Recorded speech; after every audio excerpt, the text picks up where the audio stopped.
let's talk about shampoo. Truth is, there was this new herbal essences. The incredible fragrance of the herbs and the natural botanicals reawakened her senses. Oh yeah, she's awake now. Ew, no, not that shampoo, you perverts. This shampoo. Uh-oh, we're in trouble. Something's come along and it's burst our bubble. Cause we know, cause she's gone.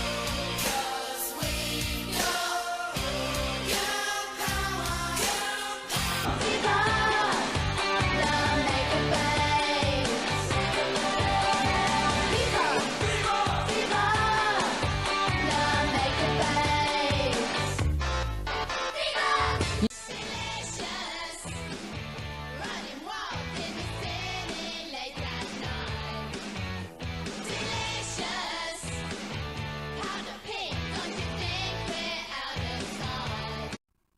So, for this video, we're going to take a look at a band that is forgotten, but really shouldn't be forgotten because they're amazing and I love them so much. Because girl power. You know? Girl power. And not like the Spice Girls girl power, like that I'm gonna tear shit up and fucking burn this motherfucking place down girl power. And I totally just cursed, but I don't really care. So yeah. If you're new to this channel, this series is going to be called Forgotten, but shouldn't be forgotten. And no, it won't just focus on bands. We're going to talk about artists, things that are amazing, Taco Bell. Okay, really, Taco Bell isn't forgotten. But maybe there's a menu item on the Taco Bell menu that should not be forgotten. Like taquitos. Those were so good. Like, I don't know if anybody remember those, or those fucking green onions. Those were so good. So mad they like got rid of those. Seriously, Taco Bell. I mean, I know some people got like E. coli or something, but what does that have to do with me and my love of green onions? So, who exactly is shampoo? Well, no, it's not the shit used to... Yes. Wash your hair. Shampoo is a early 90s to mid 90s girl group composed of childhood best friends who did power pop-esque music. And you might have heard one of their songs in a certain Power Rangers movie back in like 1995. Goes something like this. Uh-oh, we're in trouble. Something's come along and it's burst our bubble. Yeah. Okay, so Shampoo consists of Caroline Carrie Askew, who was born on May 3rd, 1977. Also consists of Jacqueline Jackie Blake, who was born on November 23rd, 1974, in Plumstead, England. Which makes me wonder how exactly they became friends. Pretty sure there might be an interview on this. Tell us how you two guys sort of like first met, because Jackie, you're a couple of years older than Carrie, right? Well, can you remember where you first met? I mean, what you were doing? We sort of vaguely knew each other from around the school, and I knew Carrie's sister, and we both really liked Candy Flip at the time, and so we used to swap records, didn't we? And then we kind of like really got into the Manics and started writing their fanzine, and then we just became really best friends. So, despite being in completely different grades or classes, as they call it in the UK, they met because Jackie's was really good friends with Carrie's sister, and then they just met and started talking about bands they liked, and they became best friends. While in school, they weren't really like into math, or maths as they called it, which I don't know why anybody would add an S to that, but I think everybody else in the world adds an S to math, and I don't know why. Also, why do they say Z is Z? That's just... Why do you add an ed to Z? It makes no sense. Like, Canada does it, I know the UK does it. I don't understand. Like, I don't get it. Like, why do you say Z? Please explain it to me, British person. Please. Because I just don't get it. So do you pronounce zebra zebra? Like, I don't get it. Oh, it's so confusing. Anyways, so... Yeah. So, where was I? Oh, yeah, they didn't enjoy subjects like math, arithmetic. That's the same thing as math. And literature. They enjoyed like arts type things, which is kind of what I enjoyed, because like any of the other shit was just boring. Like, why am I going to need to know geometry? Like seriously, I'm gonna be completely honest with you guys. I've not used geometry since I left high school. I've never used algebra. I've never done any of that stuff after leaving high school. You don't need any of it. I don't know why they teach it to you unless you're going to be like an astronaut or something. Or like a mathematician, which, is that a career? I don't really know. But you don't need any of that because it's just dumb. Like, half the crap they teach you in school you don't really need. So I can kind of relate to the girls on that, you know? I enjoyed art, even though I'm a terrible artist, and things of that nature, even though I'm terrible at all of them. But I mean, you got to talk to people, so that's the whole reason to do it. Hello? So what were your favourite subjects? What subjects were you good at? And, you know, which ones didn't you enjoy? We liked all the creative subjects, like art, textiles, music, but we hated maths. And Spanish. Really? Oh God, you say that with some venom. You know, why Spanish in particular? The teacher used to scare me to death. Okay, so aside from music arts and things of that nature, they wrote fanzines for bands such as Manic Street Preachers and Fabulous, which I have no idea what those bands are, nor did I know what a fanzine was. A fanzine, sorry, not franzine, like Francine from Arthur. Anyways, a fanzine, so I had to look up what a fanzine was. Yeah, does anybody do those anymore? Because, I mean, I guess we have Tumblr and Pinterest for that kind of stuff now. Which, okay, anyways. So basically, a fanzine is a fan-made magazine which cut out pictures and articles about a particular band. Then you would put them into a, I guess like a scrapbook. And then you would give them out to other people to spread awareness about the band, to get them more fans. Which, to be honest, I don't think anybody really does that anymore. Like, that's kind of like a dead thing that would probably come back if the internet died.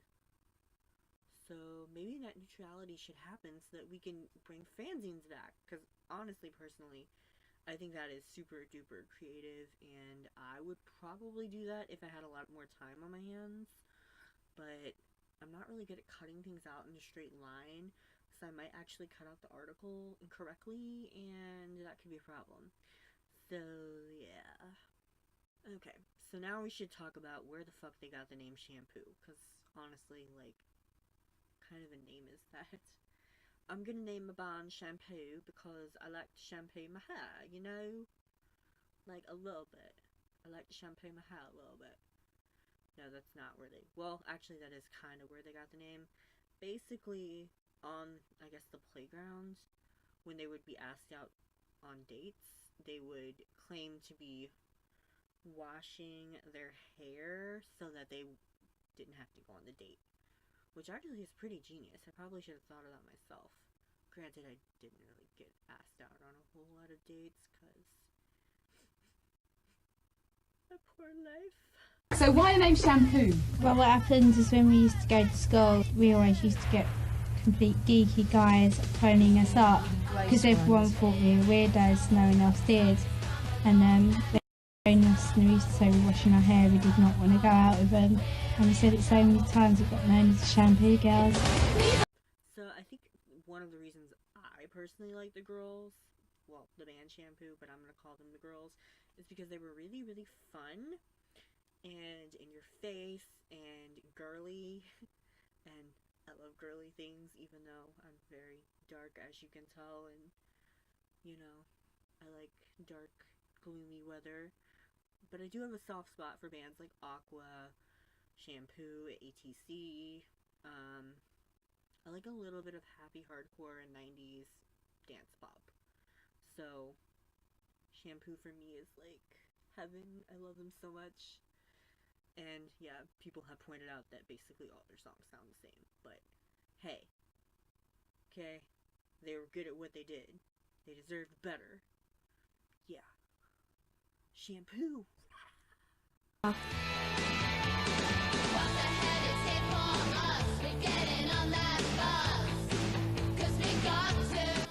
This is our Cindy washing machine, but it's not very realistic because we have Paul doing the washing and no men ever do our washing. Do you think the fact that you're portrayed as bad girls adds to your appeal? I mean, we have been naughty, you know, we did trash a hotel room, but it was just like a party which got out of hand, and it just so happened that there was a journalist trashing it with us. So let's talk about the careers now. Signed by Ice Drink Records, a short-lived label created by Saint Etiennes. I'm not even sure how to pronounce that word. Saint Etiennes. I'm gonna say Saint Etiennes, because that sounds like British, you know, and I'm not British, so, well, obviously I'm not British, I have, like, the worst American accent ever, but anyways, they were signed by Saint Etiennes, I don't know, whatever, Saint Etiennes, Bob Stanley, and Peter Wiggs. Yeah. They went on to release songs such as Blisters and Bruises, Pay Dirt, and I Love Little Pussy, which I kind of love that name. I love Little Pussy. It wasn't until the big hit that they became megastars, my darlings. Okay, they actually were never megastars, but they deserve to be so much. I love little pussy. Her coat is so warm. Let's flash forward to 1994 when their debut album, We Are Shampoo, dropped. And with it came the monster hit Trouble. We tried to steal a car, but we soon realised we got on the road. None of us could drive. Which sadly is their most recognized song. Trouble basically presented their image as wild, crazy girls who drank and stayed up all night and couldn't drive, apparently. So the first album did pretty well. It sold very well in Asia and Japan, which is where large majority of their fans are from. You're one of the biggest selling British artists in Japan. What are your Japanese fans like? Well, they're really fanatical, you know, we get like the fans waiting outside the hotels, and you know, they buy everything on every format. You know, they have the CD, the record, the single, all imports, everything. And they're really polite as well. They always say, sorry, can I have your autograph or something like that, and they always want to shake your hand, and then they walk away and they sort of like jump up and down screaming. It's mad. They weren't really big in America. Like, honestly, I never would have heard of them if it wasn't for the following movies, which were Sugar and Spice. They had girl power in that movie. Jawbreaker. They had, oh god, what is the name of that song? Your little girl is not your little girl no more. Oh god, what is it called? What is the name of that song? Hold on, I have to Spotify this real quick. Ah, I got it. Don't Call Me Babe. If it weren't for those two songs, I probably never would have thought to even look up even more Shampoo songs. Because the only other song I knew was Trouble from,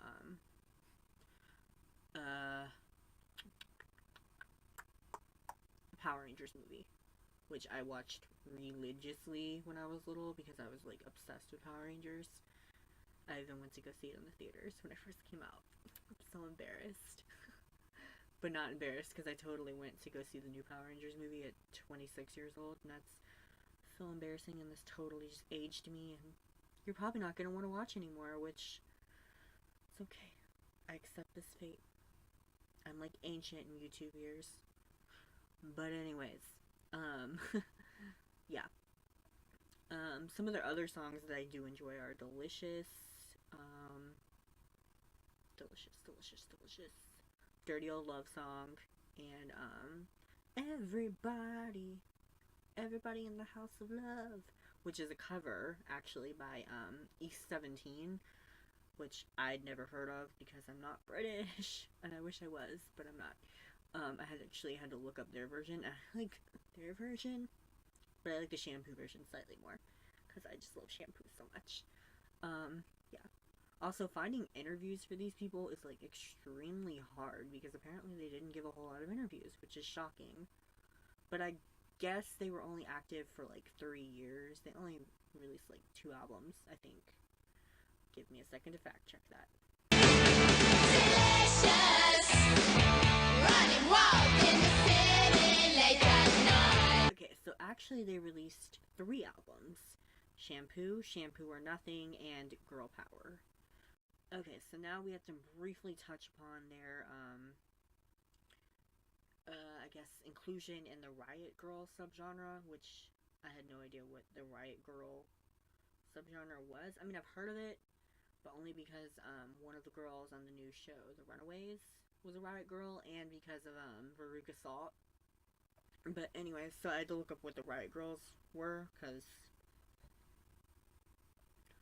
I was born in the beginning of the 90s, so I don't really know the early 90s or any of that crap. Honestly, I thought Kurt Cobain died in, like, 1995, but then I watched his documentary, and I'm pretty sure Courtney Love killed him. Yeah, She totally did. I don't care what she said. She evil. But anyways, so, where was I? Oh, right, the Riot Girls. The Riot Girl scene I could do a whole video on, but to keep it short, is a female movement that started in Washington, which is a state in the United States. I've never been there, but I think Mount St. Helens is there, and that's another video I could probably do in the future. But anyways, it started in the early 90s, so I was obviously a baby then, so I don't know it. But, yeah, like I said earlier, Shampoo was big in Japan, which I think they probably are still to this day. But, with the release of the Girl Power album, the Riot Girls kind of turned on them, and they were like, oh, okay, we're not really such a big fan of these sellout bitches. So, Girl Power did not perform very well. Yeah. Which is kind of surprising, because I honestly think Girl Power is probably my favorite album from Shampoo. Maybe, possibly. Because it does have my favorite song ever from them, Girl Power, on it. I wanna smash your place up just for fun. I wanna go wild, I wanna party. I have no choice, if it suits me. 'Cause we've got, 'cause she's got girl power. We glow up, coming on drunk in the midnight hour. Girl power, we glow up, might look sweet, but we wanna be sour. I love that song, and, it does, I think it includes Don't Call Me Babe, too, which, another one of my favorites. But anyways, sales were in decline, and I think they were eventually released from their record label, which pretty much meant the end of Shampoo. They haven't really done anything since their release from the record label. Probably because they couldn't get another record label, and by, I think, 2001, they were defunct. Honestly, I feel like Shampoo did deserve a little bit better. If they were released today, I think they would be super more successful than they were. They were kind of like a mixture of Charlie XCX and, Lady Gaga. So, had they been, they were definitely ahead of their time. But I think the main problem was their gimmick. There's only so much you can do with one gimmick. They did not reinvent themselves or anything. They had one gimmick, and that gimmick was the wild girly girls who were quirky and weird. Okay, so let's compare this to someone like Madonna, who constantly reinvents herself. She went from dance pop to short blonde hair like Marilyn Monroe. Then she did some weird stuff in the 90s, which I totally loved, but you know, she moved with the times. She constantly reinvented herself, which isn't really what Shampoo did. They kind of just stayed the same throughout their careers. Girly, quirky, wild, and crazy. Which, I mean, it worked for them, but it wasn't going to get them, like, to mega stardom. You know? Sorry. Yeah. And I think that's the main reason they aren't really remembered today. But in my personal opinion, they deserved better. So like I said, they were huge in Japan, but they never made it big in the USA or, really any other country but probably Japan and the UK. yeah. So anyways, that's about all we have for this episode of Forgotten But Shouldn't Be Forgotten. I will see you guys next time. Be sure to like and subscribe if you like the video, and give it a thumbs up. Let's try to get to, like, I don't know. I'm trying to be reasonable here. Maybe like 50 thumbs up, because I'm cute and everything, you know? And, anyways, I will see you guys next time. Thank you guys so much for watching. Yeah.